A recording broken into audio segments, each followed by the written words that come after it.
Mo malu, hoto family, ko e tumutumu ia, o e langa whakafoki. Pe hange pe ko e mea feituna pe mo e minista, ko hi ko e fotunga fo ko e Fale, ke alu ki o lunga, ko hui pe ko e fu ofi ki tahi a no fo, pe mo e tua tamaki, na to e tau moririu mai hangahi pe au pehe, ka lava ke nau hao pe mo malu, i o lunga, pe aku mau whamaro mo whakawhita.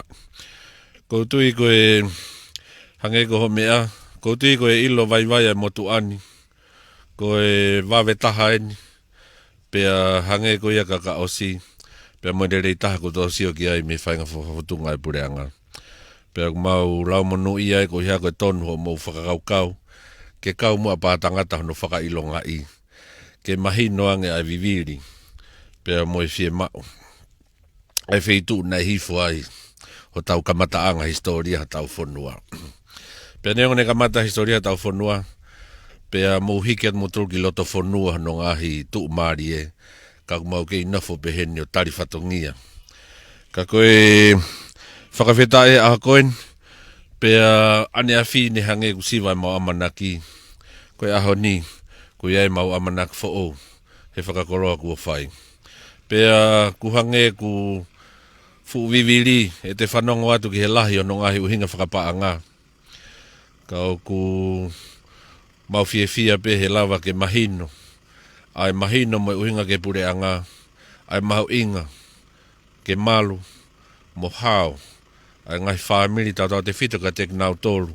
O kui kai te nau lava o langa. Ha nau whare malu. Ke lava i pureanga mo no ngahi ni matoko ni. O whakakakato mai ta whaaki koia.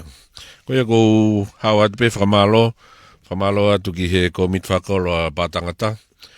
Ko hi ko tau whengau e aki pe mo lopeti. Kau maa e kau ofisa e pureanga ke whakututu e ngau e koe ni. Pe mau whawheta i pe.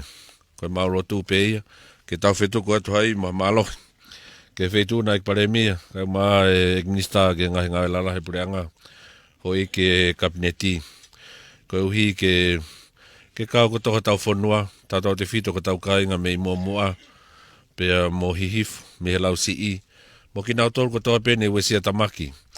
I he ngahi wesia, ne whai he pā mo ngāwhi, pe tau au mai eni ki he COVID. Kai kia ha rea whiunga mau he motuan, koe mau tala monu atu pe, hau atu he lotu e tangata ik pātere, rewa marang. Tau whamalo ko toa ki he whauwhunga koe e tōnta wha. Weik mista pāanga o no pōtaf poiaki. Whahako te le whamalo. Weik ko tau wau maki tau mui tau POLOKALAMA.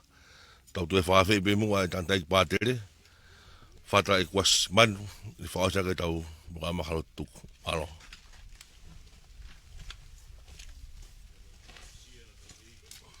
Kristo, o whalaheo tua ke tau tamai. Whio he lau mare maani o ni. Whai tau pukina pe whakaivia eiki. A mau eiki paremia ona po whakamiriku. Tokoni paremia ona po puastei. Toonga o e kau eiki minista o e kabineti. Whai tau pukina mai mau tolu i ahoni. Ahko tobe mau moui. Ua whatamai mea mare maani o ni. Amen.